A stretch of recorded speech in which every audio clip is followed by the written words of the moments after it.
السلام عليكم ورحمة الله وبركاته. كبجمتوتا hordoftoota keenya egaa guyyaa har'aa keessummaa kabajamaatu qabannee dhiyaannee jirra.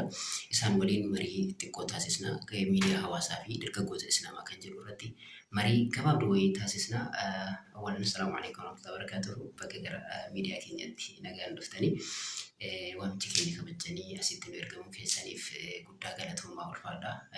Inshaallah ta'ala jalqaba hordoftoota keenya wajjiniin wal bartanii kaatanii gara gaaffii keenyatti seenna jechuudha. Waalaikum salaam warahmatullahi wabarakatuh. Galatoomaa isinillee miidiyaa kanarratti nu affeertanii gaaffii kana nu gaafachuudhaaf galatoomaa ulfaadhaa isiniin jenna. Ani Huzeefaa Zeenuu Abdulqaadir jedhama. Isinillee affeertanii bakka kana nu fiduu keessaniif galatoomaa isiniin jedha. Kana caalaa wanti of ibsuunis hin barbaachisu. Gara gaaffii keenyaatti osoo hin seeniin dura dargaggoonni keenya kan isaan miidiyaa hawaasaa irratti maal gochaa jiru? Waan isaan irraa eegamu godhaa jiru laata kan jiru dursa isee kana nu kaasaati jechuun booda gara marii keenyaatti seenna jechuudha inshaallah. Miidiyaa hawaasaa kana dargaggoonni keenya miidiyaa hawaasaa qixa sirrii ta'een fayyadamaa jiru gaaffii jedhuu fi sirriitti wanti namoonni baay'een namni tokko tokko iddoo guddaa kennanii fi barnoota gahaa sirraa fudhataa jiru.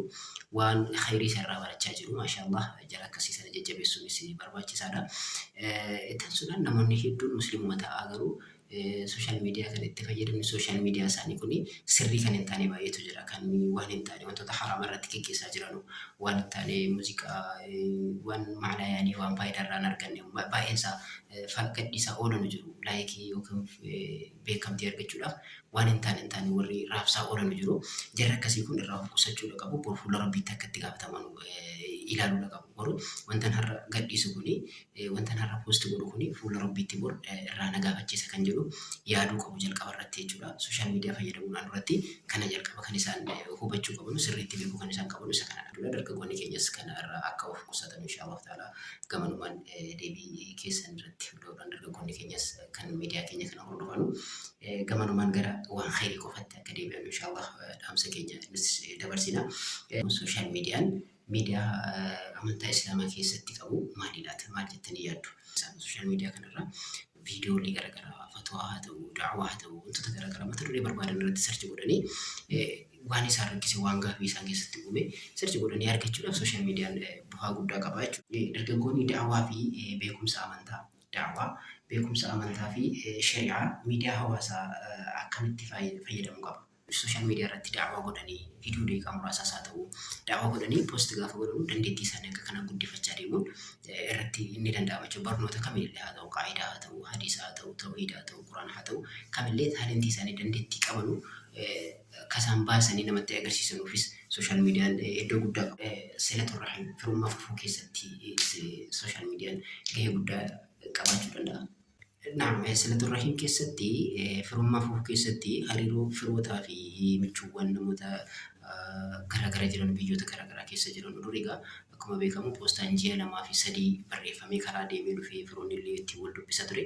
Sooshaal miidiyaan garuu kana hambisee firoota illee akka firummaa silatu rahim kana akka namoonni yeroo yerootti viidiyoodhaan isaa ta'u bifa suuraa walii ilaalaa, viidiyoo walii ilaalaa, sagalee walii dhaga'aa yeroo yerootti namni akkuma waan ganda tokko jiru ta'eera jechuudha. Faayidaan sooshaal miidiyaa lakkaa'amee waan dhumu miti.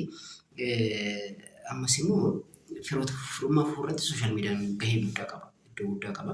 Firummaa haala gaariidhaan fufaa jira jenneeti yaadna jechuudha. Maaliif namoonni tokko viidiyoo walii dawwalanii firoonni bakka garaagaraa jiran namoonni waggaa 10-15 ol adda fagaatanii jiran jiru. Haadha abbaan ilmoon isaanii biyya alaa deemanii namoonni baay'een akkasii jiran. Jara akkasii kana walitti fidee akka jarri waliin firummaa isaanii akka sirriitti cimsatan ni taasisa jechuudha. Yeroo baay'ee namoonni viidiyoo isaanii poosti godhanu maal irratti hundaa'anii gochuu qabu? Nama kanaaf faayidaa inni qabu akkamitti yaadama? Walumaa galatti sooshaal miidiyaan faayidaa guddaa qaba. Faayidaa guddaa inni qabu kana yoo nuti itti fayyadamnedha jechuudha.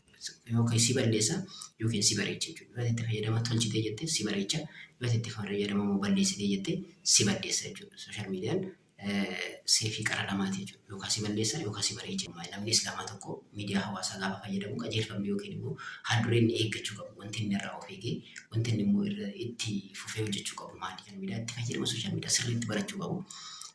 Wantoota dhugaa hin taane achirratti gadhiifamaa ooluu danda'u. Sana adda baafachuun dirqama jechuudha. Jireenya isaanii irratti dhiibbaa akka hin uumnee fi sooshaal miidiyaa kanatti yeroo godhanii fayyadamuu qabu. Madaala isaanii eeggachuus qabu. qabu. Jazakumullah khairan dhuftanii yaada bal'aa miidiyaa hawaasaa uummanni irraa fayyadama jettanii isa kanarraa yookaan wanta gaarii irraa fudhata jettanii yaaddanii gara miidiyaa keenyatti dhuftanii kana nuuf qooduu keessanii fi yeroo keessan qisaasessitanii yeroo keessan qaalii irraa fiddanii asitti nuu yeroo keessaniif guddaa galatoomaa isin galateeffannaa. Galatoomaa isinillee bakka kanatti affeertanii nu waamtanii akka yaada kana gaafachuu keessaniif guddaa galatoomaa isin jenna ulfaadha. Rabbiin isinirraa haa jaallatu. Mindaa hasanaati keessan keessa rabbi isinii haa kaa'u. Dargaggoonni keenyas inshaallah ta'ala kanarraa waan guddaa baratu jedheetiin amana.